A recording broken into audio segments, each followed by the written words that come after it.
ನಮಸ್ಕಾರ. ವಿಜ್ಞಾನ ಮತ್ತು ಸಾಮಾನ್ಯ ಜ್ಞಾನಕ್ಕೆ ಸಂಬಂಧಪಟ್ಟಿರುವಂತಹ ಟಾಪ್ 35 ಪ್ರಶ್ನೋತ್ತರ ಕಾರ್ಯಕ್ರಮಕ್ಕೆ ಸ್ವಾಗತ ಸುಸ್ವಾಗತ. ಈ ಒಂದು ಎಪಿಸೋಡನ್ನು ಸಂಪೂರ್ಣವಾಗಿ ನೋಡಿ. ಇಷ್ಟವಾದಲ್ಲಿ ಲೈಕ್ ಮಾಡಿ, ಶೇರ್ ಮಾಡಿ, ಕಮೆಂಟ್ ಮಾಡಿ. ಇಲ್ಲಿ ಕೊಟ್ಟಿರುವಂತಹ ಪ್ರತಿಯೊಂದು ಪ್ರಶ್ನೆಯೂ ಕೂಡ ಮುಂಬರುವಂತಹ ಯಾವುದೇ ರೀತಿಯ ಸ್ಪರ್ಧಾತ್ಮಕ ಪರೀಕ್ಷೆಗಳಿಗೆ, ವಿಶೇಷವಾಗಿ FDA, SDA, TET, BEdನ ನೇಮಕಾತಿಗಳು, ಇತರ KPSCಯ C ಗ್ರೂಪ್ ಹುದ್ದೆಗೆ ಅತ್ಯಂತ ಉಪಯುಕ್ತಕರವಾಗಿರುತ್ತೆ. ಎಲ್ಲ ಪ್ರಶ್ನೆಗಳಿಗೂ ಕೂಡ ಸರಳ ವಿವರಣೆಗಳ ಜೊತೆಗೆ ಉತ್ತರವನ್ನು ನೀಡಲಾಗಿದೆ. All the best. ಈರುಳ್ಳಿಯು ಯಾವುದರ ಪರಿಷ್ಕೃತ ರೂಪವಾಗಿದೆ? ಕಾಂಡ. ಈರುಳ್ಳಿಯು ಕಾಂಡದ ಪರಿಷ್ಕೃತ ರೂಪವಾಗಿದೆ. ಕಾಂಡವು ಬೇರಿನಿಂದ ಝೈಲಮ್ ಮತ್ತು ಫ್ಲೋಯಂಗಳ ಮೂಲಕ ನೀರು ಮತ್ತು ಲವಣಗಳನ್ನು ಸಸ್ಯದ ವಿವಿಧ ಭಾಗಗಳಿಗೆ ಸರಬರಾಜು ಮಾಡುತ್ತದೆ. ಝೈಲಮ್ನ ಮುಖಾಂತರ ನೀರು ಮತ್ತು ಲವಣಗಳು ಸರಬರಾಜಾದರೆ ಫ್ಲೋಯಂಗಳ ಮುಖಾಂತರ ಆಹಾರದ ಸರಬರಾಜಾಗುತ್ತದೆ. So 2 is the right answer. ಕ್ಷಯರೋಗಕ್ಕೆ ಕಾರಣವಾಗುವುದು ಯಾವುದು? ಮೈಕೋಬ್ಯಾಕ್ಟೀರಿಯಂ. ಕ್ಷಯರೋಗ ಅಂದರೆ ಟಿಬಿ, ಟ್ಯುಬರ್ಕ್ಯುಲೋಸಿಸ್, ಮೈಕೋಬ್ಯಾಕ್ಟೀರಿಯಂ ಟ್ಯುಬರ್ಕ್ಯುಲೋಸಿಸ್ ಎಂಬ ಬ್ಯಾಕ್ಟೀರಿಯಾದಿಂದ ಹರಡುವ ರೋಗವಾಗಿದೆ. ಇದು ಉಸಿರಾಟದ ಮೂಲಕ ಹರಡಿ ಶ್ವಾಸಕೋಶಗಳ ಮೇಲೆ ಪರಿಣಾಮ ಬೀರುತ್ತದೆ. 1 is the right answer. ರೋಗಗಳನ್ನು ವರ್ಗಾಯಿಸುವ ಕೀಟಗಳನ್ನು ಏನೆಂದು ಕರೆಯುತ್ತಾರೆ? ವೆಕ್ಟರ್. ರೋಗಗಳನ್ನು ಹರಡಲು ಕಾರಣವಾದ ಕೀಟಗಳನ್ನು ವೆಕ್ಟರ್ ಎಂದು ಕರೆಯಲಾಗುತ್ತದೆ. ಕೆಲವೊಂದು ಸಾಮಾನ್ಯ ವಾಹಕಗಳಾದ ಸೊಳ್ಳೆ, ಚಿಗಟ, ಪರೋಪಜೀವಿಗಳು ಇತ್ಯಾದಿ. 1 is the right answer. MRI ಇದರ ವಿಸ್ತೃತ ರೂಪ magnetic resonance imaging. MRI magnetic resonance imaging ಇದು ವೈದ್ಯಕೀಯ ಚಿತ್ರಣ ತಂತ್ರವಾಗಿದ್ದು, ಅಂಗರಚನಾಶಾಸ್ತ್ರ ಮತ್ತು ದೇಹದ ಶಾರೀರಿಕ ಪ್ರಕ್ರಿಯೆಗಳ ಚಿತ್ರಗಳನ್ನು ರೂಪಿಸಲು ವಿಕಿರಣಶಾಸ್ತ್ರದಲ್ಲಿ ಬಳಸಲಾಗುತ್ತದೆ. 3 is the right answer. ಈ ಕೆಳಕಂಡವುಗಳಲ್ಲಿ ಯಾವುದು ಪ್ರತಿನಿರೋಧಕಗಳನ್ನು ಉತ್ಪಾದಿಸುತ್ತದೆ? ಲಿಂಫೋಸೈಟ್ಸ್. ಪ್ರತಿನಿರೋಧಕಗಳನ್ನು ಉತ್ಪಾದಿಸುವುದು lymphocytes. 4 is the right answer. Polythene ಅನ್ನು ಉತ್ಪಾದಿಸಲು ಬೇಕಾಗುವ ವಸ್ತು ಎಥಲೀನ್. ಎಥಲೀನ್ ಅನ್ನು ಪಾಲಿಮರೈಸೇಷನ್ ಮಾಡಿದಾಗ ಪಾಲಿಥೀನ್ ಪಡೆಯಬಹುದಾಗಿದೆ. ಇದನ್ನು ಪ್ಲಾಸ್ಟಿಕ್ ಬ್ಯಾಗ್ಗಳ ತಯಾರಿಕೆಯಲ್ಲಿ ಬಳಸುವರು. 2 is the right answer. ಒಂದು ಆಮ್ಲೀಯ ದ್ರಾವಣದ pH ನ ಮೌಲ್ಯ <7. ಒಂದು ಆಮ್ಲೀಯ ದ್ರಾವಣದ pH ಮೌಲ್ಯ 7ಕ್ಕಿಂತ ಕಡಿಮೆ. 7ಕ್ಕಿಂತ ಹೆಚ್ಚಾದರೆ ಅದನ್ನು ಪ್ರತ್ಯಾಮ್ಲ ಎನ್ನುವರು. 7 ಇದ್ದರೆ ಅದನ್ನು ತಟಸ್ಥ ಎನ್ನುವರು. So 1 is the right answer. ನಿರ್ಜಲೀಕರಣ ಉಂಟಾದಾಗ ದೇಹವು ಯಾವ ಅಂಶವನ್ನು ಕಳೆದುಕೊಳ್ಳುತ್ತದೆ? Sodium chloride. ನಿರ್ಜಲೀಕರಣ ಉಂಟಾದಾಗ ದೇಹವು ನೀರಿನ ಜೊತೆಗೆ ಸೋಡಿಯಂ ಕ್ಲೋರೈಡ್ ಅನ್ನು ಕಳೆದುಕೊಳ್ಳುತ್ತದೆ. 2 is the right answer. Coffee ಮತ್ತು ಟೀ ಪಾನೀಯದಲ್ಲಿರುವ ಮುಖ್ಯ ಪ್ರಚೋದಕ ಯಾವುದು? ಕೆಫೀನ್. ಕೆಫೀನ್ ಕಾಫಿ ಮತ್ತು ಟೀ ಪಾನೀಯದಲ್ಲಿರುವ ಮುಖ್ಯ ಪ್ರಚೋದಕ ಪದಾರ್ಥವಾಗಿದೆ. ತಂಬಾಕಿನಲ್ಲಿ ನಿಕೋಟಿನ್ ಎಂಬ ವಿಷಕಾರಿ ಪದಾರ್ಥವಿದೆ. 3 is the right answer. Graphite ರಾಡುಗಳನ್ನು ಅಣುವಿದ್ಯುತ್ ರಿಯಾಕ್ಟರ್ಗಳಲ್ಲಿ ಬಳಸುವ ಉದ್ದೇಶ ಏನು? ವೇಗವಾಗಿ ಚಲಿಸುವ ನ್ಯೂಟ್ರಾನ್ಗಳನ್ನು ಥರ್ಮಲ್ ನ್ಯೂಟ್ರಾನ್ಗಳಾಗಿ ಪರಿವರ್ತಿಸುತ್ತದೆ. ಸೊ ಗ್ರಾಫೈಟ್ ರಾಡುಗಳು ಈ ನ್ಯೂಟ್ರಾನ್ಗಳನ್ನು ಹೀರಿಕೊಳ್ಳುವಂತಹ ಕೆಲಸವನ್ನು ಮಾಡುತ್ತೆ. ಅಣುವಿದ್ಯುತ್ ರಿಯಾಕ್ಟರ್ಗಳಲ್ಲಿ ವೇಗವಾಗಿ ಚಲಿಸುವ ನ್ಯೂಟ್ರಾನ್ಗಳನ್ನು ಥರ್ಮಲ್ ನ್ಯೂಟ್ರಾನ್ಗಳಾಗಿ ಪರಿವರ್ತಿಸುತ್ತದೆ. ಆದ್ದರಿಂದಲೇ ಗ್ರಾಫೈಟ್ ರಾಡುಗಳನ್ನು ಬಳಸುವರು. 4 is the right answer. ಗಾಳಿಯಲ್ಲಿರುವ ಹೆಚ್ಚಿನ ಅನಿಲ ಸಂಯುಕ್ತ ಕಾರ್ಬನ್ ಡೈಆಕ್ಸೈಡ್. ಗಾಳಿಯಲ್ಲಿ ಅತ್ಯಂತ ಹೆಚ್ಚಿನ ಪ್ರಮಾಣದಲ್ಲಿ ಇರುವಂತಹ ಅನಿಲ ಮೂಲವಸ್ತು ಅಂದರೆ ನೈಟ್ರೋಜನ್, ಕ್ರಿಯಾಕಾರಿ ಅನಿಲ ಮೂಲವಸ್ತು ಅಂತಂದ್ರೆ ಆಕ್ಸಿಜನ್, ಅನಿಲ ಸಂಯುಕ್ತ ಹೆಚ್ಚಿನ ಪ್ರಮಾಣದಲ್ಲಿರೋದು ಅಂದರೆ carbon dioxide. 2 is the right answer. ಒಣ ಐಸ್ ಎಂದರೇನು? ಗಟ್ಟಿಯಾದ ಇಂಗಾಲದ ಡೈಆಕ್ಸೈಡ್. ಘನೀಕರಿಸಿದ ಕಾರ್ಬನ್ ಡೈಆಕ್ಸೈಡ್ ಅಂದರೆ ಗಟ್ಟಿಯಾದ ಇಂಗಾಲದ ಡೈಆಕ್ಸೈಡ್ಗೆ ಒಣ ಐಸ್ ಎನ್ನುವರು. 3 is the right answer. HCl ನೊಂದಿಗೆ ವರ್ತಿಸಿದಾಗ ಅಂದರೆ ಹೈಡ್ರೋಕ್ಲೋರಿಕ್ ಆಮ್ಲವನ್ನು ವರ್ತಿಸಿದಾಗ ಜಲಜನಕವನ್ನು ಬಿಡುಗಡೆ ಮಾಡದ ಲೋಹ ಯಾವುದು? ಬೆಳ್ಳಿ. ಸಾರರಿಕ್ತ ಹೈಡ್ರೋಕ್ಲೋರಿಕ್ ಆಮ್ಲದೊಂದಿಗೆ ಒಂದು ಸಾಮಾನ್ಯವಾಗಿ ಲೋಹಗಳು ವರ್ತಿಸಿದಾಗ ಹೈಡ್ರೋಜನ್ ಅನಿಲವನ್ನು ಬಿಡುಗಡೆ ಮಾಡುತ್ತದೆ. ಆದರೆ ಬೆಳ್ಳಿ ಕ್ರಿಯಾಶೀಲತೆ ಅತ್ಯಂತ ಕಡಿಮೆ ಇರುವುದರಿಂದ HCl ನೊಂದಿಗೆ ವರ್ತಿಸುವುದಿಲ್ಲ. 3 is the right answer. ಹೀರುಕಾಗದವು ಶಾಯಿಯನ್ನು ಹೀರುವ ಕ್ರಿಯೆಯು ಇದನ್ನು ಒಳಗೊಂಡಿದೆ. ಲೋಮನಾಳ ಕ್ರಿಯೆ. 2 is the right answer. Nag missile ಅನ್ನು ಅಭಿವೃದ್ಧಿಪಡಿಸಿದ ಭಾರತೀಯ ಸಂಸ್ಥೆ ಯಾವುದು? ನಾಗ್ ಮಿಸೈಲ್ ಅನ್ನು ಅಭಿವೃದ್ಧಿಪಡಿಸಿದ ಭಾರತೀಯ ಸಂಸ್ಥೆ DRDO. ನಾಗ್ ಕ್ಷಿಪಣಿಯು 1980ರಲ್ಲಿ APJ ಅಬ್ದುಲ್ ಕಲಾಂ ಅವರಿಂದ ಅಭಿವೃದ್ಧಿಪಡಿಸಲು ಪ್ರಾರಂಭಿಸಲಾಯಿತು. 2008ರ ಆಗಸ್ಟ್ 8ರಂದು ಸಿದ್ಧಪಡಿಸಿ ರಾಜಸ್ಥಾನದ ಪೋಖ್ರಾನ್ನಲ್ಲಿ ಪರೀಕ್ಷಿಸಲಾಯಿತು. ಇದು ಭಾರತದ 3ನೇ ಪೀಳಿಗೆಯ ಟ್ಯಾಂಕರ್ ಧ್ವಂಸಕ ಕ್ಷಿಪಣಿಯಾಗಿದೆ. ಎಲ್ಲ ಹವಾಮಾನದಲ್ಲೂ ಆಕ್ರಮಣ ಮಾಡಬಲ್ಲ ಕ್ಷಿಪಣಿ. 1 is the right answer.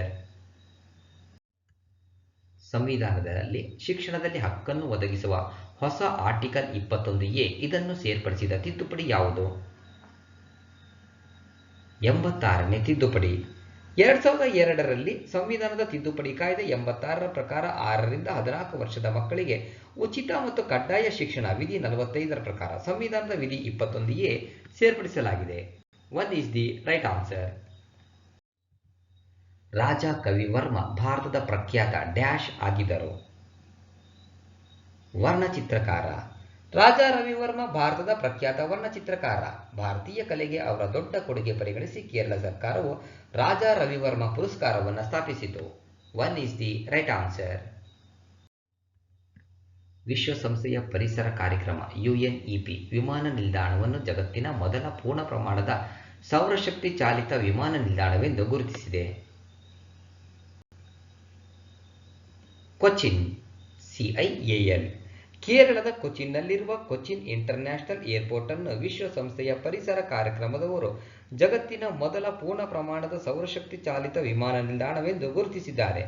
1999ರಲ್ಲಿ ಸ್ಥಾಪಿತವಾದ ಸಾರ್ವಜನಿಕ ಖಾಸಗಿ ಪಾಲುದಾರಿಕೆ ಮಾದರಿಯ ದೇಶದ ಮೊದಲ ವಿಮಾನ ನಿಲ್ದಾಣವಾಗಿದೆ. 3 is the right answer.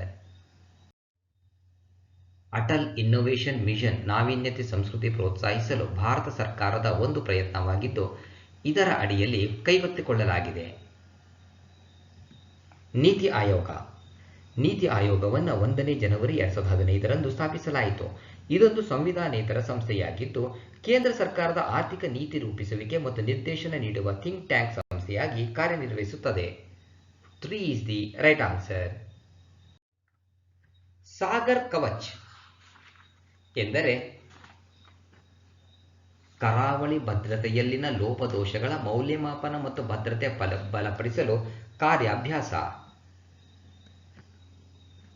Odisha ಮತ್ತು ಪಶ್ಚಿಮ ಬಂಗಾಳ ಸರ್ಕಾರದಿಂದ ಕರಾವಳಿ ತೀರವನ್ನು ಬಿಗಿಗೊಳಿಸಲು ಸಾಗರ್ ಕವಚ್ ಎಂಬ ಜಂಟಿ ಭದ್ರತಾ ವ್ಯಾಯಾಮವನ್ನು ನಡೆಸಿವೆ. 2 is the right answer. Mobile ಟೆಲಿಫೋನ್ನಲ್ಲಿ GSM ಎಂದರೇನು? Global system of mobile communication. GSM ಎಂದರೆ global system of mobile communication. 1 is the right answer.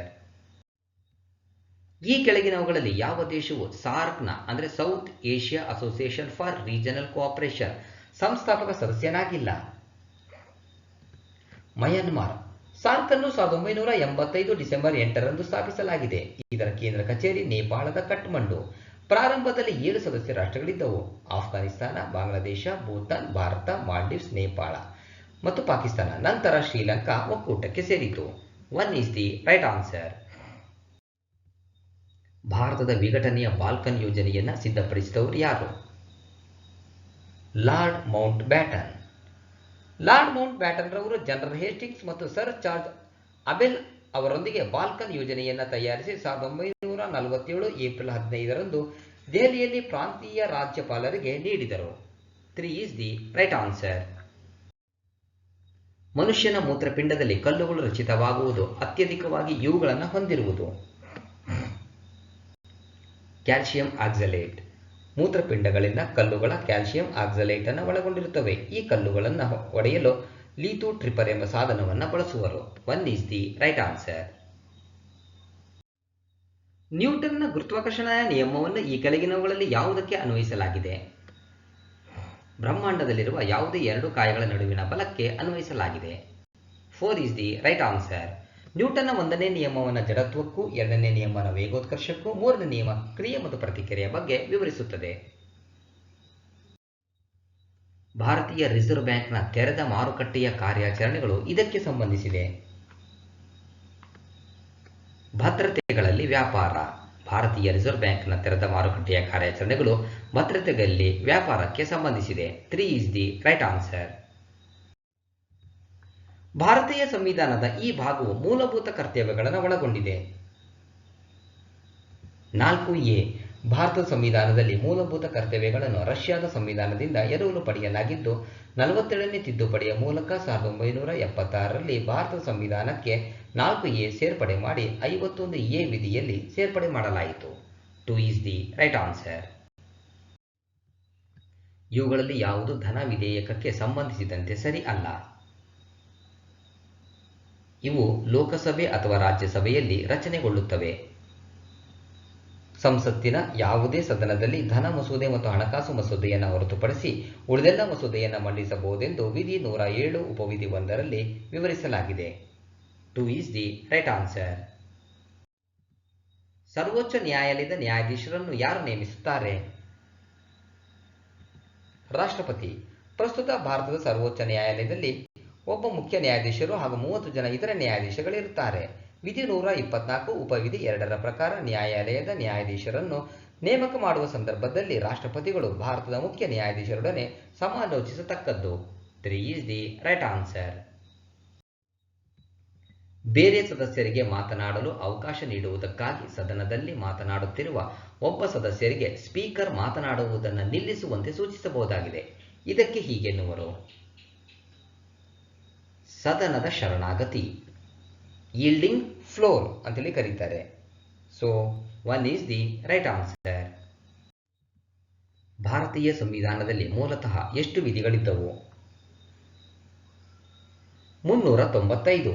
1949 November 26ರಂದು ಅಂಗೀಕರಿಸಲ್ಪಟ್ಟ ಭಾರತದ ಮೂಲ ಸಂವಿಧಾನದಲ್ಲಿ 22 ವಿಭಾಗಗಳು, 395 ವಿಧಿಗಳು, 8 ಅನುಸೂಚಿತಗಳಿದ್ದವು. ಪ್ರಸ್ತುತ 25 ಭಾಗಗಳು, 450 ವಿಧಿಗಳು, 12 ಅನುಸೂಚಿಗಳನ್ನು ಒಳಗೊಂಡಿದೆ. 2 ಈಸ್ ದಿ ರೈಟ್ ಆನ್ಸರ್. ಭಾರತದ ರಾಜ್ಯಾದಾಯದ ಅಧಿಕಾರಿ ಮತ್ತು ಆಡಿಟರ್ ಜನರಲ್ರ ಅಧಿಕಾರಾವಧಿ ಎಷ್ಟು? 6 ವರ್ಷಗಳು. ರಾಷ್ಟ್ರಪತಿಗಳ ಸಲಹೆ ಮೇರೆಗೆ ಭಾರತದ ಲೆಕ್ಕ ನಿಯಂತ್ರಕ ಮತ್ತು ಮಹಾಲೆಕ್ಕ ಪರಿಶೋಧಕರು ನಿಗದಿಪಡಿಸಿದಂತಹ ನಮೂನೆಯಲ್ಲಿ ಕೇಂದ್ರ ಮತ್ತು ರಾಜ್ಯಗಳು ಲೆಕ್ಕ ಇಡತಕ್ಕದ್ದು ಎಂದು ಸಂವಿಧಾನದ 150ನೇ ವಿಧಿ ತಿಳಿಸುತ್ತದೆ. ಇವರ ಅಧಿಕಾರಾವಧಿಯು 65 ವರ್ಷ ಅಥವಾ 6 ವರ್ಷ. ಇದರಲ್ಲಿ ಯಾವುದು ಮೊದಲು? ಅದು 3 ಈಸ್ ದಿ ರೈಟ್ ಆನ್ಸರ್. ಮಹಿಳೆಯರಿಗಾಗಿನ ರಾಷ್ಟ್ರೀಯ ಆಯೋಗವು ಡ್ಯಾಶ್ನೊಂದಿಗೆ ಅಂತರ್ಜಾಲದ ಸುರಕ್ಷಿತ ಬಳಕೆಯ ಕುರಿತು ಮಹಿಳೆಯರಿಗೆ ತರಬೇತಿ ನೀಡಲು ಡಿಜಿಟಲ್ ಸಾಕ್ಷರತಾ ಕಾರ್ಯಕ್ರಮವೊಂದನ್ನು ಆಯೋಜಿಸಲು ಪಾಲುದಾರಿಕೆ ಹೊಂದಿದೆ. ಫೇಸ್ಬುಕ್.